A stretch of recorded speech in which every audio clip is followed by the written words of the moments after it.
kasama sa niyo po ako, Marcos Duterte.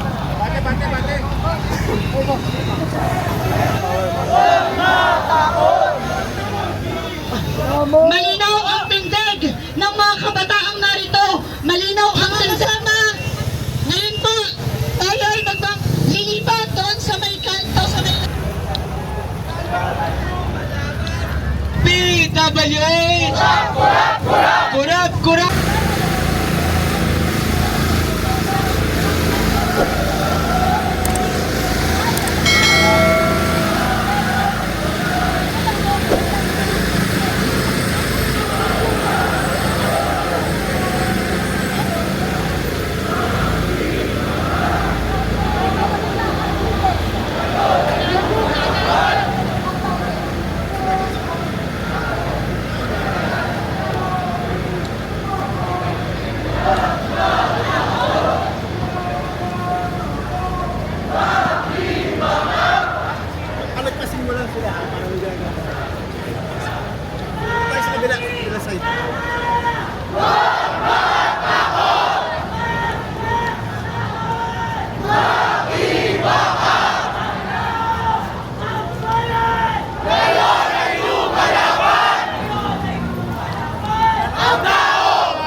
Serbisyo sa tao.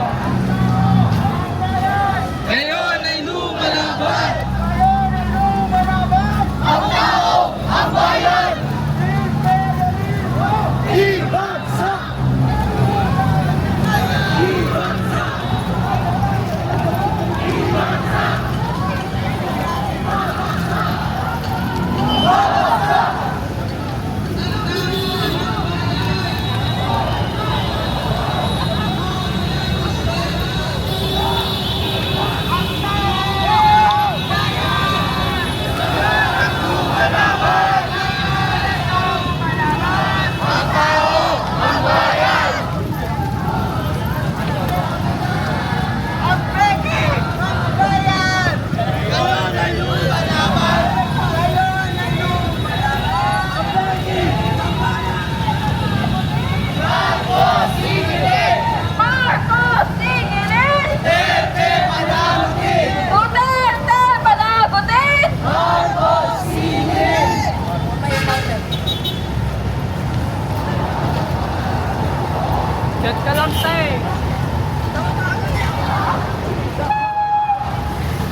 kasama sa niyo po ako.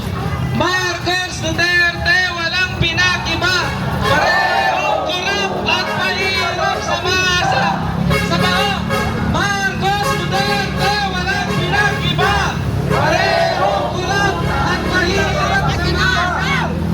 Sa baba, Marcos Duterte, walang pinakiba.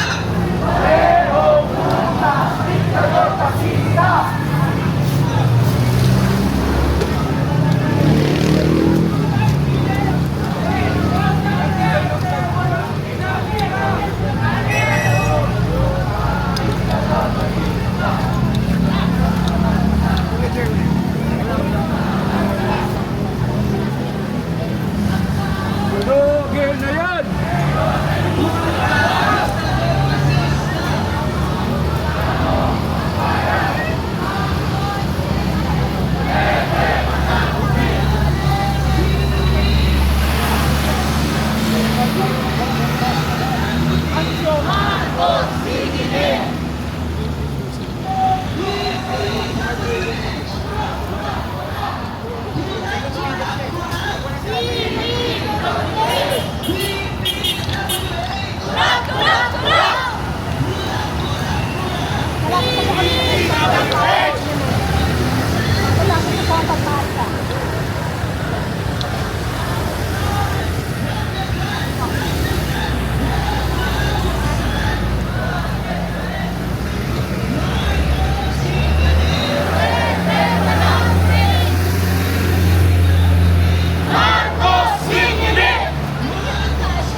Dito kayo, di ba?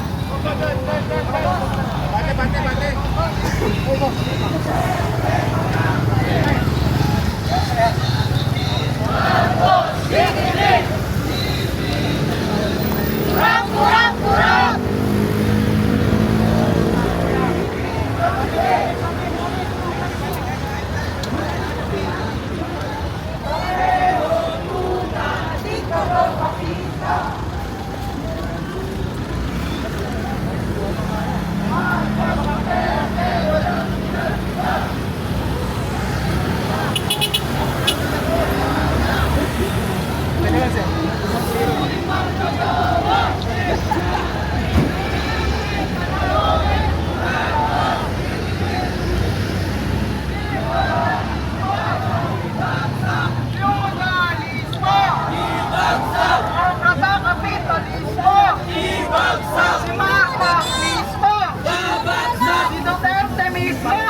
Tama na lang kayo sa amin para may kasama kayo. Pulis na Pilipinas! Silbi ka sa bayan! Huwag sa dayuhan! Pulis na Pilipinas!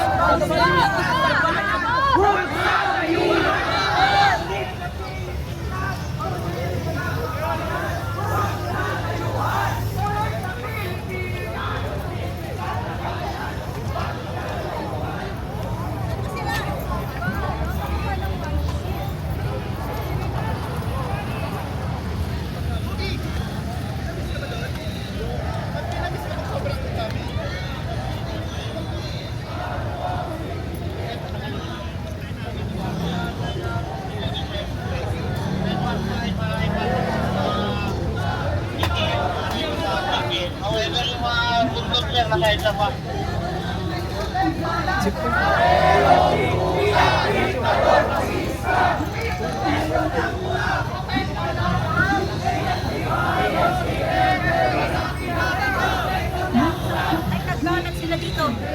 Mami.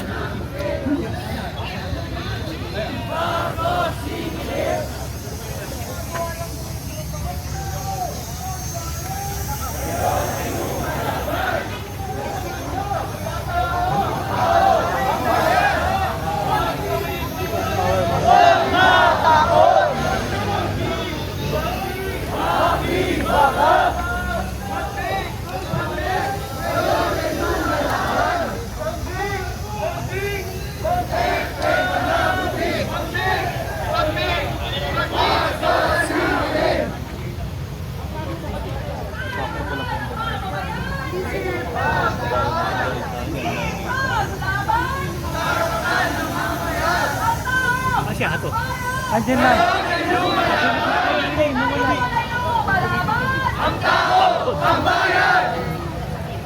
Sahod, trabaho, edukasyon at karapatan.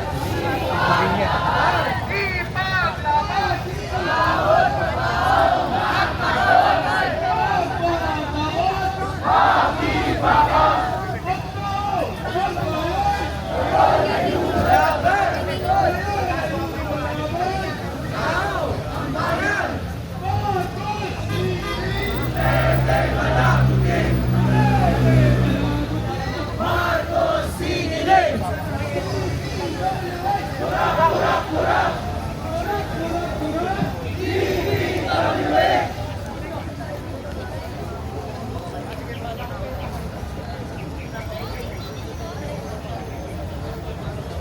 Militar sa kalayunan.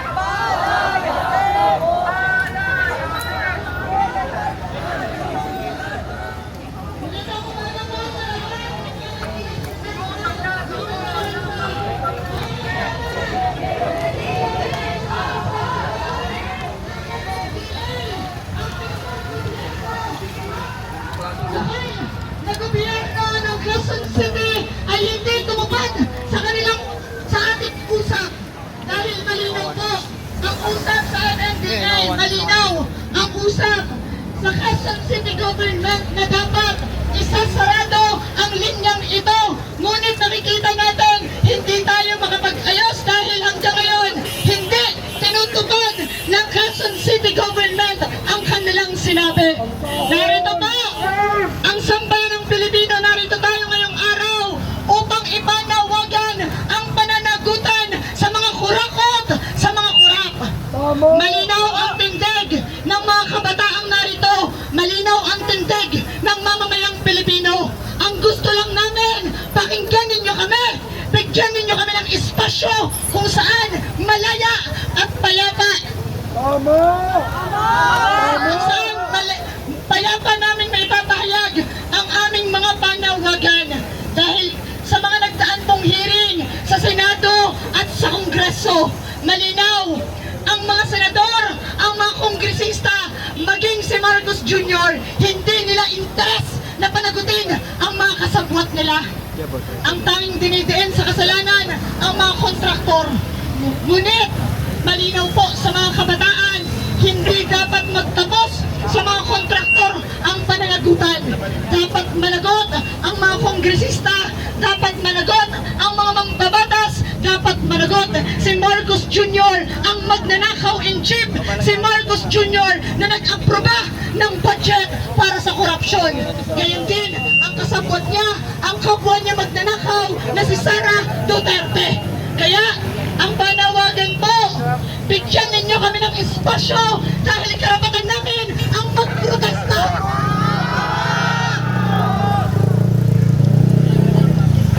Mga kasama, ngayon po, tayo ay lilipat doon sa may kanto, sa may EDSA upang formal na simulan ang ating programa. Ang tao, ang bayan! Ngayon ay lumalaban! Ang tao, ang bayan! DPWH! Pura, pura, pura!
Tubig! Tayo, tubig! Tubig o!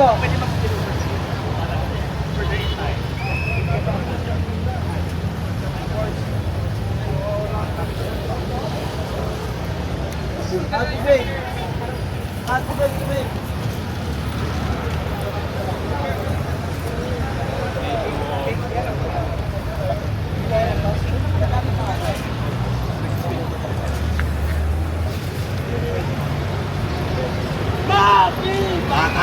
Huwag matakot! Huwag matakot!